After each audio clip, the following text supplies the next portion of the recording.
Now behind me is my single turbo LS2 GTO. It's a 2005. I bought it literally 5 years ago, and it's been through the ringer. I have a ton of videos, a ton of informational stuff on it.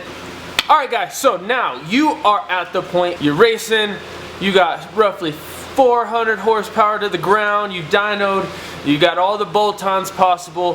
What is the next step, and what are your limitations? What is the ultimate downfall to the Pontiac Gto? You're drag racing, you got some good amount of power, and all of a sudden from the back of the car you start hearing clunk, clunk, clunk, clunk, clunk, clunk, clunk. You break an axle, you break a stub, you break a diff, or a drive shaft. You break a drive shaft. Damn, you broke a drive shaft.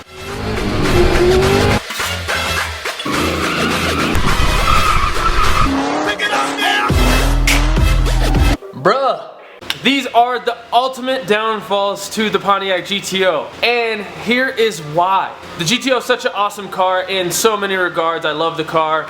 With an awesome car, there comes downfalls. Like anything, there's always going to have those particular issues, but I see this a lot, and it's either hit or miss for some people. It was a miss for me for a long time, but it's recently been a hit. So the Gto driveline, I definitely feel is the worst part about having the Gto, just because it's expensive. The diffs themselves, unless you buy a used one, expensive. Axle stubs, getting aftermarket axle stubs, expensive. Axles themselves, very expensive. So the theme is they're expensive. The reason why they're expensive is because there's not a lot of Gtos out on the road. With that being said, there's so many on the forums. There's always part outs. There's always somebody totaling them. People get tired of the platform, so instead of, you know, just selling the car, they piece it out, they part it out, and this is why, you know, prices are going up, because there's less and less GTOs on the road. With all that being said, with them being less on the road, there's going to be less parts manufacturers making stuff for the Gto, which makes everything a little bit more expensive. You got to price things in a way to sell. Now if we're going to talk about my old E36 BMW, you know, there's a million of them, and they're very cheap. A lot of pieces on that car were easily replaceable and very affordable. As for the Gto though, like you break an axle stub, you're going to spend, depending on your power level and your plans on where to go, you're gonna spend a lot of money. And this is why the Gto is a harder platform to modify and to really go fast. Because say, alright, let's give you this scenario. Say you want a 9-second Gto. Stock diff, some people have done it on stock diff. Stock diff, axle stubs, axles, and yeah.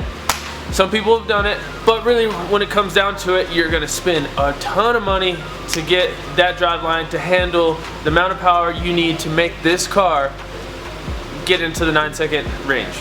Me personally, I broke an axle stub. It was an aftermarket level 2 axle stub, and it bummed me out because I spent really good money and no warranty to be had. So that really sucked. You know, that was $700 for 2 pieces. Other options, other differential options. There's several people going solid rear axle, where they would put like a Ford 9-inch or a Ford 8.8 and do a solid rear axle, which honestly would make this car track better drag racing wise, because you don't have the individual axles playing their part. So the IRS is the cause for having a lot of issues with these cars. One, you get a lot of wheel hop. The wheel hop is ultimately what kills axles and diffs and the axle stubs. There's a lot of fixes for this wheel hop, but ultimately, if you want a fix-all, a solid rear axle is pretty much the way to go.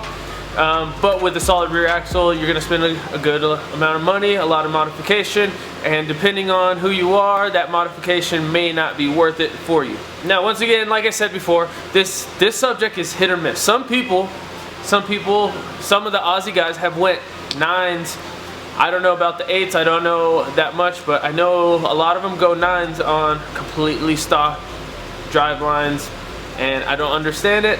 And then some people break it with, you know, stock power. So it's really hit or miss on these cars.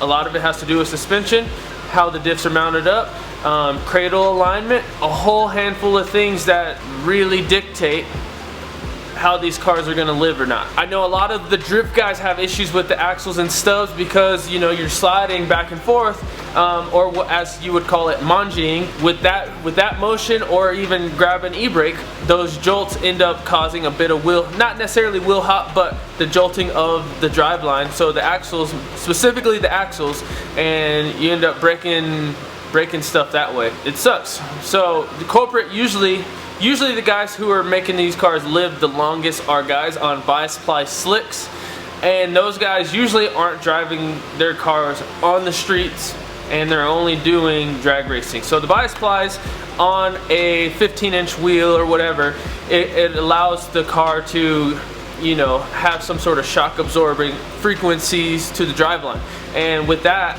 really saves a lot of stuff. But for most of us, I'm a street tire type of dude. Most of us aren't using bias plies on the street.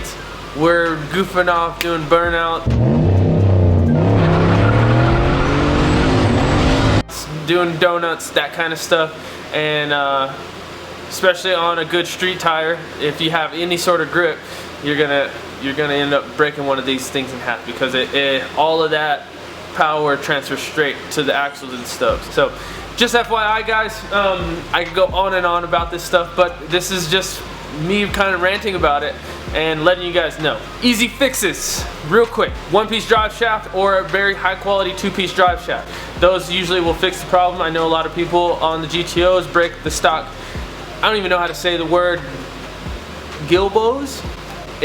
Correct me, type it out. I'll put it right somewhere in here, so you guys know. I don't know how to say it, but it's pretty much the rubber bushing from the drive shaft to the diff, and from the front of the drive shaft to the transmission where the slip yoke goes. So a lot of people break that. They're easily replaceable, but I would rather break that than an axle or axle stub and or a drive shaft. As annoying as they are, I'd rather break one of those. If you want to upgrade, go ahead and look into the DSS one-piece drive shafts or the two-piece drive shafts for vibration, whatever vibrations you may occur. Next fix would be suspension. Obviously, the better suspension, the better the wheels are actually planted to the ground.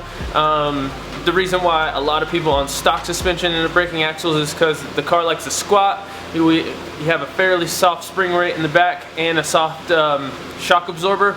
So, you know, the car likes to squat and bounce a bit. So go ahead and fix the spring rates in the back. Me personally, I am on a coilover, but that is not the end all.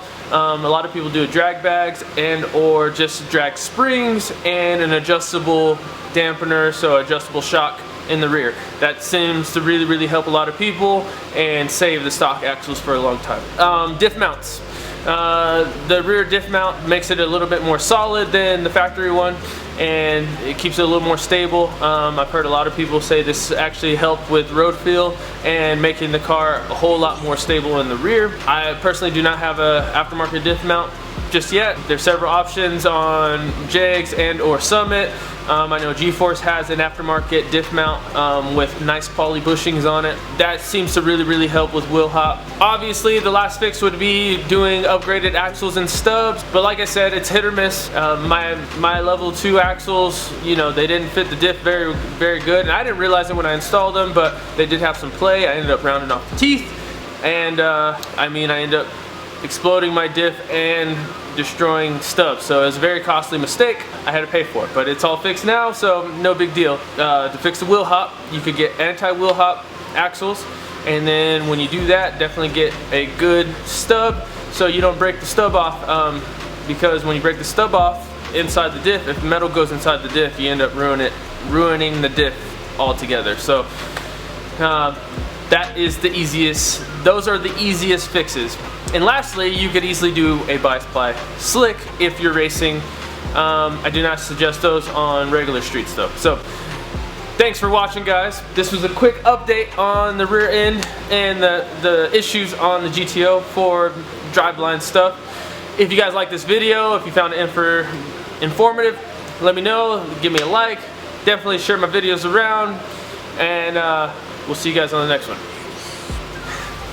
Or you could just be like, hey man, I'm just about to turn up the boost, send it all stock, and run it until it dies. I mean, that's what we're here for. That's why we're into these cars.